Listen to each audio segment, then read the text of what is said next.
ഖത്തറിൽ driving licence നേടുന്നതിനുള്ള വിവിധ നടപടിക്രമങ്ങൾ വ്യക്തമാക്കുന്നതാണ് ആഭ്യന്തര മന്ത്രാലയത്തിന്റെ പുതിയ സർക്കുലർ.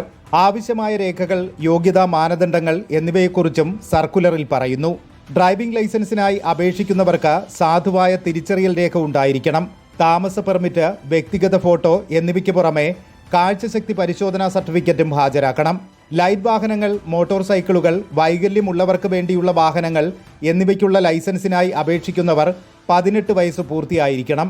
ഹെവി വാഹനങ്ങൾ, മെഷീനറി, പൊതുഗതാഗത വാഹനങ്ങൾ എന്നിവയ്ക്ക് അപേക്ഷിക്കാൻ കുറഞ്ഞ പ്രായം 21 വയസ്സാണ്.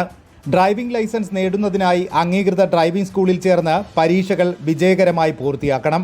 ഡ്രൈവിംഗ് സ്കൂളിലെ ട്രാഫിക് ഓഫീസ് വഴിയോ മെട്രാഷ് പോലുള്ള ഓൺലൈൻ സേവനങ്ങൾ വഴിയോ ആഭ്യന്തര മന്ത്രാലയത്തിന്റെ ഔദ്യോഗിക വെബ്സൈറ്റ് വഴിയോ ലൈസൻസ് ലഭ്യമാക്കും.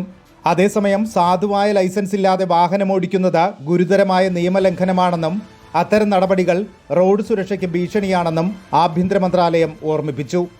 Reporter, Doha.